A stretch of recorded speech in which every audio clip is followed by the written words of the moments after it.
오늘 이 본문은 우리가 잘 아는 주님의 대표적인 비유 가운데 하나입니다. 어거스틴은 이것을 이렇게 해석을 했습니다. 여기 나오는 주인은 주님이시고 달란트를 받은 종들은 우리 모든 신자들이고 주인이 먼 나라로 여행을 떠났다는 것은 부활하신 주님이 하늘로 가신 승천을 의미하고 오랜 세월 후에 주인이 다시 돌아왔다는 것은 주님의 재림을 가리키고 돌아온 주인이 종들과 결산했다는 것은 종말에 있을 최후 심판을 뜻하고 주인이 각각 5달란트 그리고 2달란트 남긴 종을 칭찬하시며 참여하라고 한 잔치는 천국을 의미하고 또 1달란트 받은 자가 쫓겨난 바깥 어두운 곳은 지옥을 가리킨다고 했습니다. 어떻습니까? 우리도 대개는 이렇게 해석하지 않습니까? 그런데 이 유명하고도 은혜로운 비유가 뜻밖에도 그동안 많은 순환을 받아왔습니다. 비판을 받아왔습니다. 특히 현대에 와서는 더욱 그랬습니다. 왜 그랬을까요? 이 비유가 왜 비판을 받았을까요? 주인이 달란트를 세 사람에게, 세 종에게 공평하게 나눠주지 않고 각각 5달란트, 2달란트, 1달란트를 맡김으로써 분배균등의 원칙, 기회균등의 원칙을 깼다는 겁니다.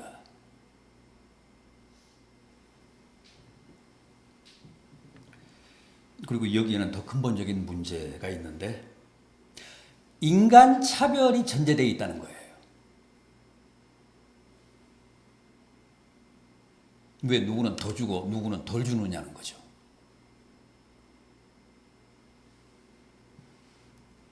그리고 또 하나 28절 이하를 보십시오. 오늘 본문 28절 이하. 그에게서 그 1달란트를 빼앗아 10달란트 가진 자에게 주라. 무릇 있는 자는 받아 풍족하게 되고 없는 자는 그 있는 것까지도 빼앗기리라.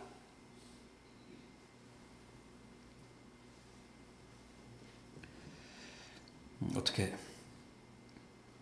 1달란트 가진 자의 것을 빼앗아서 이미 많이 가진 자, 이미 10달란트나 가진 자에게 주느냐는 겁니다.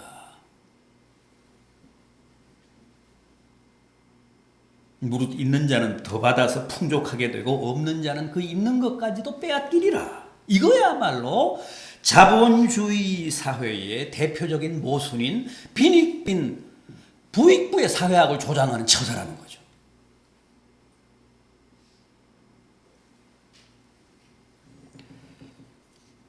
그래서 특히 칼 막스나 엥겔스 같은 아주 진보적인 사회주의자들에게 호된 비판을 받았습니다. 그런데 그건 오해입니다. 넌센스입니다. 번지수가 틀렸습니다. 이 마태복음 25장에 나오는 모든 비유들은 다 하나님 나라의 비유입니다. 이 25장 1절을 보십시오. 그때 천국은 그랬습니다. 하나님 나라는 어디까지나 하나님 나라의 새 질서를 교훈하시기 위한 비유였습니다. 세상 나라의 경제 질서를 교훈하는 비유가 아닙니다. 주인이 인간 차별을 했다고요? 세 사람에게 달란트를 똑같이 주지 않고 각각 다르게 줌으로써 분배균등의 원칙, 기회균등의 원칙을 범했다고요? 따라서 이 주인이야말로 근본적으로 정의롭지 못하고 불공평한 악덕 기업주라고요? 맞습니까? 그렇지 않습니다. 이 주인이야말로 인간 차별이 아니라 각 개인의 능력 차를 인정하고 한 사람 한 사람의 재능에 맞게 달란트를 맡긴 지극히 상식적이고 합리적인 사람이었습니다. 본문 15절을 보십시오. 각각 그 재능대로 한 사람에게는 금 5달란트를, 한 사람에게는 2달란트를, 한 사람에게는 1달란트를 주고 떠났다. 사람은 다 그 재능이 다르잖아요. 사람은 다 능력이 다릅니다. 그럼에도 그걸 무시하고 모든 사람에게 일률적으로 같은 양을 맡긴다면 그거야말로 불합리한 겁니다. 그거야말로 비합리적인 역차별입니다.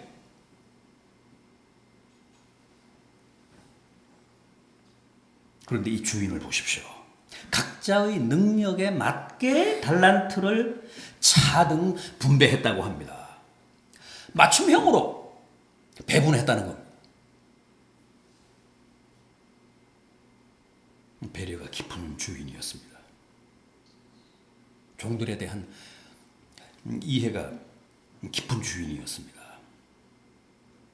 훗날 여행에서 돌아와 결산하는 대목도 보십시오. 분명히 5달란트와 2달란트라는 산술적인 차이가 있음에도 불구하고 그 두 종을 똑같이 칭찬합니다. 문자적으로 한 채의 오차도 없이 똑같이 칭찬합니다. 비록 자기 능력에 따라 자기 재능에 따라 5달란트, 2달란트를 받긴 했지만은 두 사람이 다 자기에게 주어진 그 달란트에 최선을 다했기 때문에 주인은 그 두 사람을 똑같이 치하했습니다.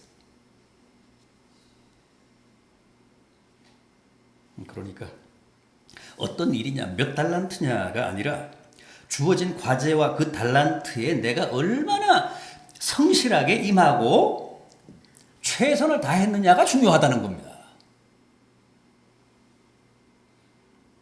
그러면 비록 재능의 한계 때문에 2달란트밖에는 못 받았을지라도 5달란트를 받아서 5달란트를 남긴 사람 못지않게 주인의 칭찬과 영광을 받는다는 겁니다.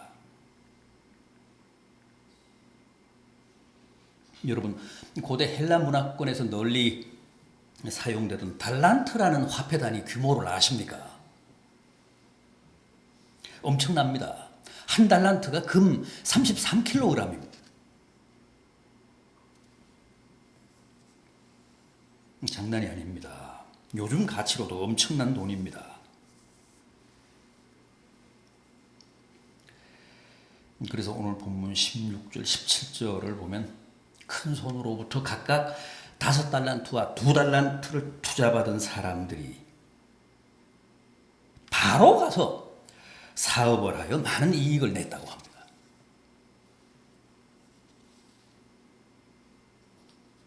여기서 5달란트 받은 자가 5달란트를 남기고 2달란트를 받은 자가 2달란트를 남겼다는 말은 5달란트 받은 자는 5달란트 받은 자에 걸맞는 이익을 냈다는 뜻이고 2달란트 받은 자는 2달란트 받은 자로서의 걸맞는 이익을 냈다는 뜻입니다. 그러니까 이 두 사람은 투자자의 기대와 바람에 100% 부응한 겁니다.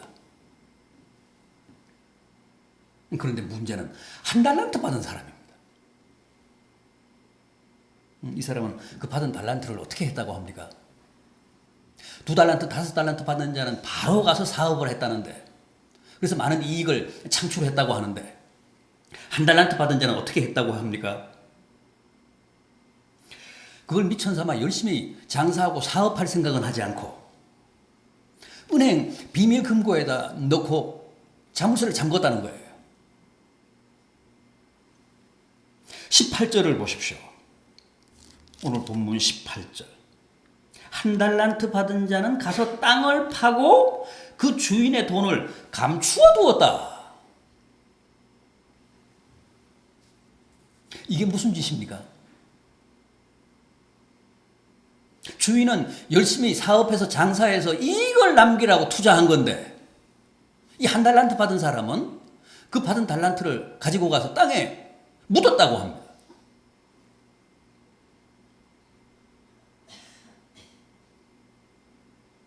오랜 시간이 흐르고 드디어 주인이 먼 나라에서 돌아왔습니다. 여기서 오랜 후란 종들이 생각했던 것보다 주인이 더디 왔다는 뜻입니다. 이것은 우리가 생각하는 것보다 주님의 재림이 늦을 수도 있다는 뜻입니다. 벌써 2000년이나 되지 않았습니까? 주님이 먼 나라로 천국으로 떠나신 지 벌써 2000년이나 지났습니다. 그래서 실제 지금 많은 종들이 마치 한 달란트 받은 종처럼 긴장을 풀고 아예 무장을 해제한 채 모두가 재림 불감증에 걸려서 아무런 위기의식도 없이 살아가고 있는 게 사실입니다.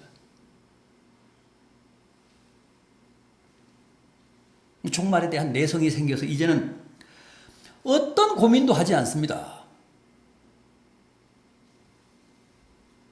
그러나 결국은 주인이 돌아왔습니다. 좀 늦게 왔을 뿐이지 주인은 결국 왔습니다. 그리고 어떻게 했다고요? 어떻게 했다고 합니까? 19절 하반절을 보십시오. 그들과 결산할세 가차 없습니다. 여러분 이 점을 꼭 기억하셔야 합니다. 종말은 반드시 옵니다.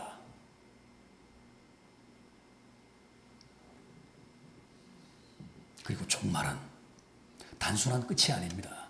단순히 역사의 종지부를 찍는 사건이 아닙니다. 시간의 종지부를 찍는 사건이 아닙니다. 그날은 무엇보다도 심판의 날입니다. 그간에 내 모든 삶의 과정과 진상이 낱낱이 폭로되고 까발려지는 결산의 날입니다. 그래서 무섭고 엄숙한 날입니다. 그간의 내 삶의 내용이 호리도 남김없이 다 드러나면서 선악간에 신불신간에 철저한 심판을 받는 날입니다. 오늘 본문도 보십시오. 5달란트 받은 종과 2달란트 받은 종은 주인으로부터 그간의 수고와 희생과 충성만큼 헌신만큼 칭찬과 상급과 영광을 받습니다.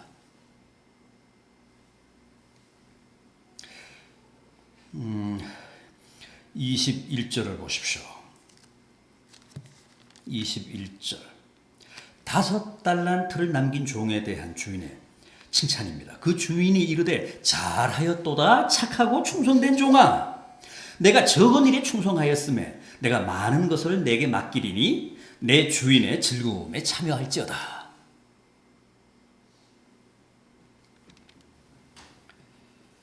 다음은 2달란트 남긴 종에 대한 주인의 칭찬입니다. 23절을 보십시오.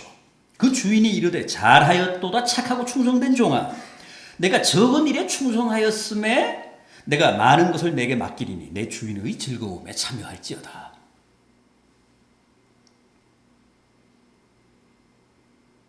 그런데 1달란트 받은 자가 그 받은 달란트를 그대로 내놓자 주인이 뭐라고 했습니까? 28절입니다. 그에게서 그 1달란트를 빼앗아 10달란트 가진 자에게 주라. 30절입니다. 이 무익한 종을 바깥 어두운 데로 내쫓으라. 거기서 슬피 울며 이를 갈리라.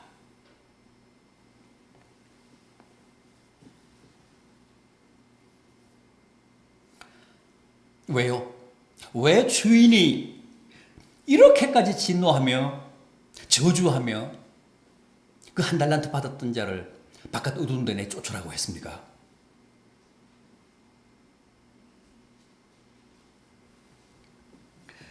주인이 맡긴 한 달란트를 잃어버린 것도 아니잖아요.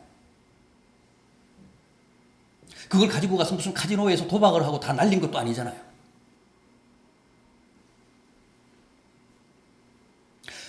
그것으로 사업을 하다가 실패를 해서 몇 배 빚을 진 것도 아니잖아요. 주인이 이렇게 흥분하며 이렇게 한 달란트 받은 자를 책망하며 저주한 이유가 뭡니까?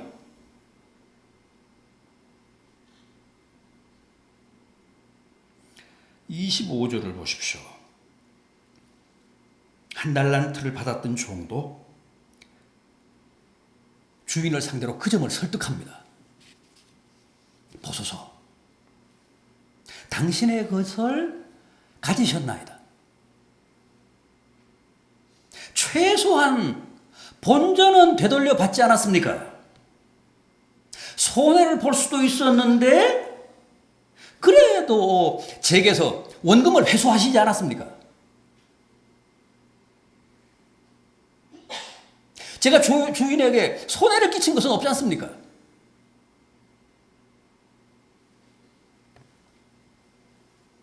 그런데도 주인은 그를 악하고 게으른 종이라며 이 무익한 종을 어두운 데 내쫓으라.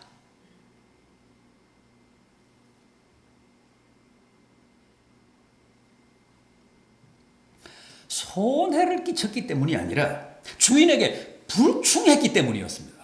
여러분, 이 달란트 비유의 주제가 뭘까요? 충성입니다. 헌신입니다.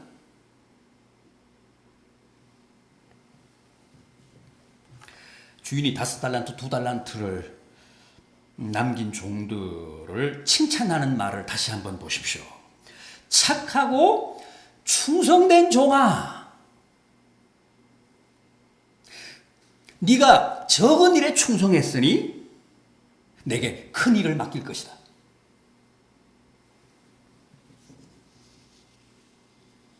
그러나 한 달란트 받은 종은 그 받은 달란트를 고이 묻어두기만 했을 뿐 충성이 없었다는 겁니다. 주인을 위한 희생이 없었다는 겁니다. 예를 들어서 그가 그 받은 달란트로 열심히 사업을 하다가 충성을 하다가 그만 그 한 달란트마저 다 날려버렸다. 혹은 그 이상의 큰 빚을 졌다. 그랬다면 주인이 어떻게 했을까요? 어떻게 반응했을까요? 주인이 뭐라고 했을까요? 당연히 격려하고 위로하고 축복했을 겁니다.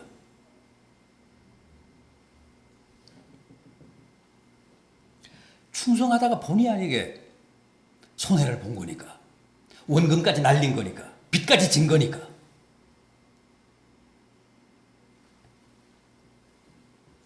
절대 주인은 책망하거나 책임을 묻지 않았을 겁니다. 오히려 칭찬했을 겁니다. 격려했을 겁니다. 괜찮다. 잘하려고 하다가, 많은 이익을 남기려고 하다가 손해를 볼 수도 있다. 사업이란 원래 그런 거다. 장사는 원래 그런 거다. 너도 주인의 잔치에 참여해라. 수고했다. 애썼다. 마음고생 많았다.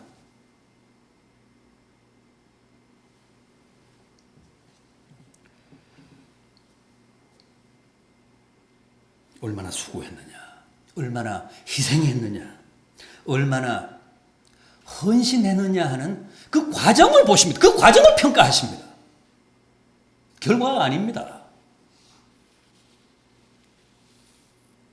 그런데 한 달란트 받은 자에게는 그 과정이 없었다는 거예요.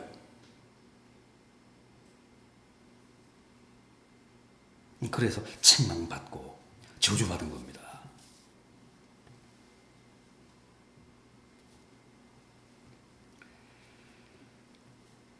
최소한 본전은 건졌지만 주인은 그를 신랄하게 비판하며 고발했습니다.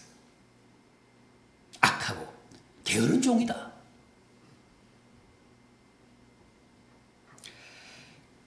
자, 그렇다면 우리가 궁금한 게 있습니다.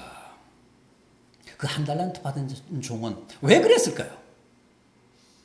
두 달란트, 다섯 달란트 받은 자는 그 달란트를 받자마자 급하게 가서 사업하고 장사해서 이익을 남겼다고 했는데, 이 한 달란트 받은 자는 왜 그것으로 사업할 생각하지 않고, 금이 33kg 정도면 대단한 건데 그걸로 왜 사업하지 않고 그걸 땅에 묻었을까요? 여러분들은 왜 그랬을 거라고 생각합니까? 우선 생각할 수 있는 것은 그걸 하찮게 생각했기 때문입니다. 다른 사람들은 두 달란트, 다섯 달란트를 주면서 자기에게는 한 달란트밖에 안 줬다는 거죠.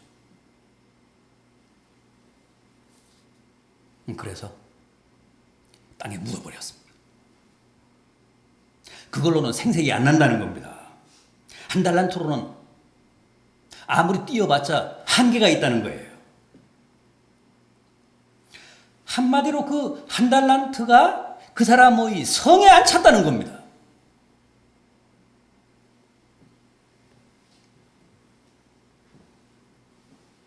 그래서 차라리 잘 모셔놨다가 주인에게 본전이나 돌려주자, 그렇게 생각했을 수 있습니다. 사실 이런 사람들, 이런 종들 생각보다 많습니다. 자기가 받은 달란트를 우습게 생각하는 겁니다. 우습게 여기는 겁니다. 자기가 받은 달란트를 철저하게 과소평가하는 겁니다.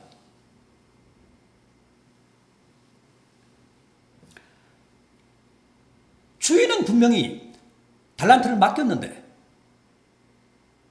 그 사실조차도 모르고 살아가는 사람들 많습니다. 그 사실조차도 무시하며 살아가는 사람들 적지 않습니다.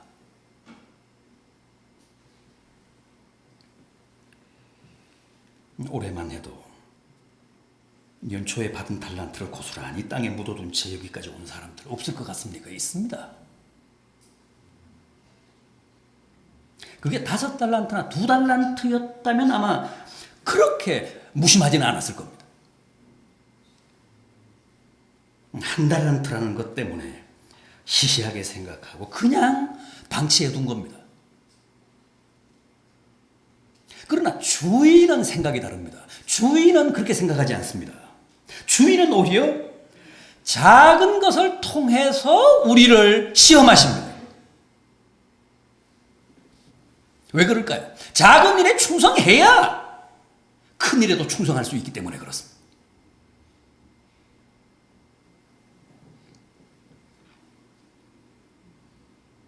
그래서 심지어는 두 달란트, 다섯 달란트를 받은 자들을 칭찬할 때도 주인이 뭐라고 했습니까?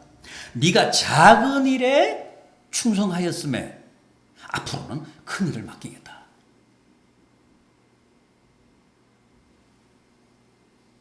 맞는 말씀이잖아요. 하나를 보면 열을 알 수 있잖아요.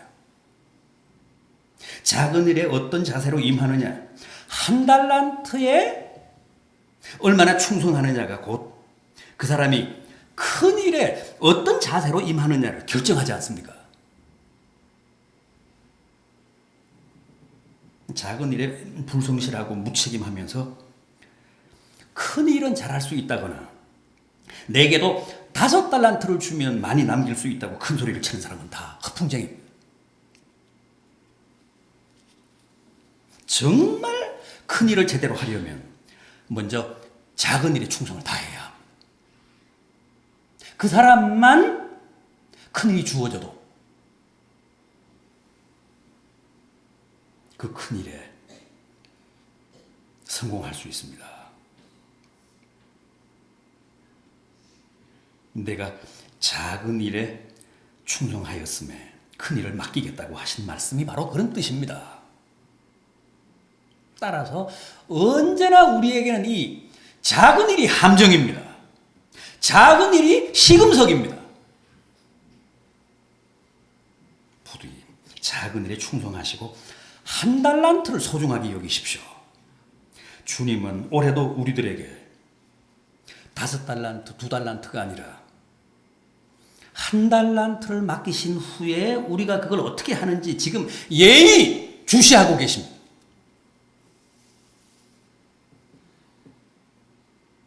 한 달란트에 어떻게 임하느냐가 우리의 모든 것을 말하기 때문에 그렇습니다.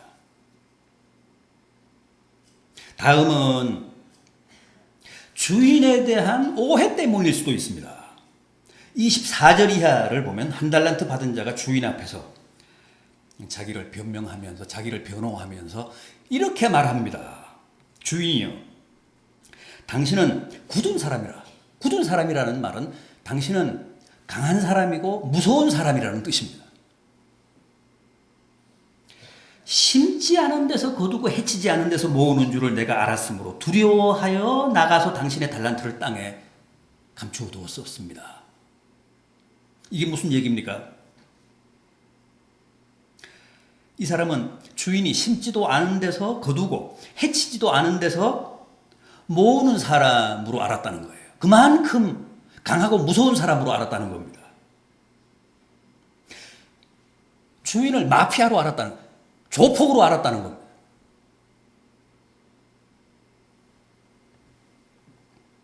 어떻게 심지 않은 데서 거둡니까? 그건 마피아지. 그건 조폭이지. 그건 강도지.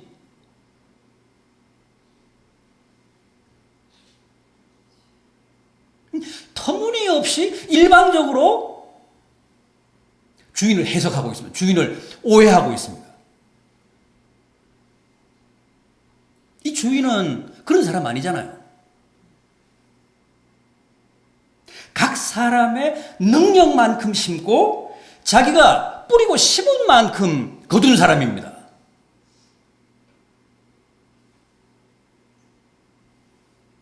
다섯 달란트 맡긴 자에게서 5달란트를 거두고 2달란트 맡긴 자에게서 2달란트를 거두었습니다. 5달란트를 맡을 만한 재능이 있다고 판단해서 5달란트를 뿌린 겁니다. 2달란트밖에는 그릇이 안 된다고 판단을 해서 2달란트를 뿌린 겁니다. 얼마나 상식적이고 얼마나 합리적입니까? 얼마나 이성적입니까? 그런데 이런 주인을 마피아라고 합니다. 조폭이라고 합니다. 강도라고 합니다.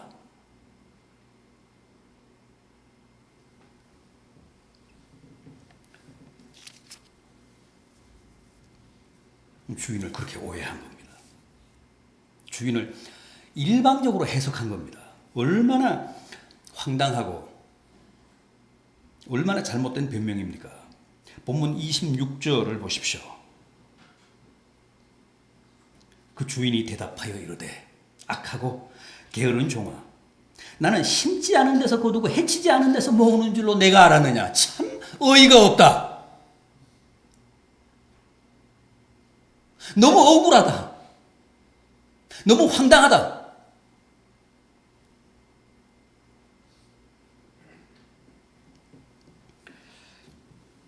그런데 실제 이런 분들 많습니다.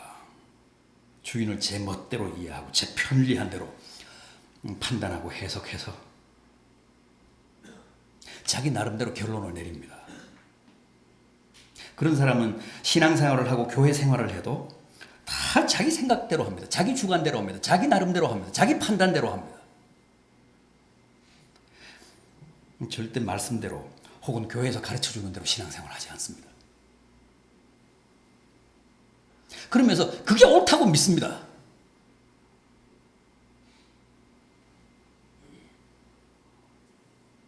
보십시오.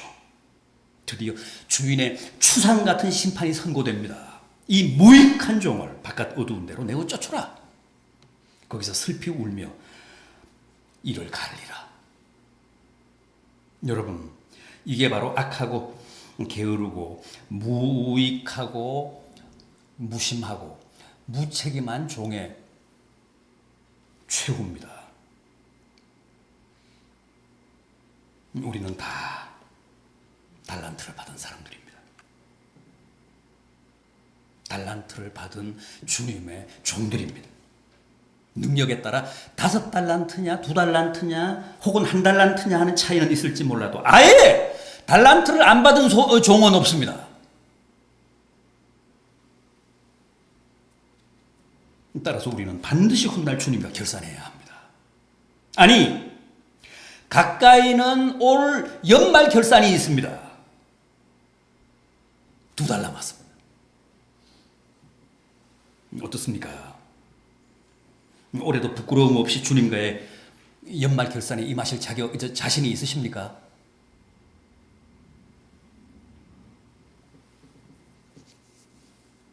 부디 끝까지 최선을 다하십시오. 그래서 모두가 악하고 게으르고 무책임한 종이 아니라 착하고 신실한 종들로 올해를 아름답게 마무리하시는 복된 성도들 되시기를 진심으로 기원합니다. 기도하시겠습니다.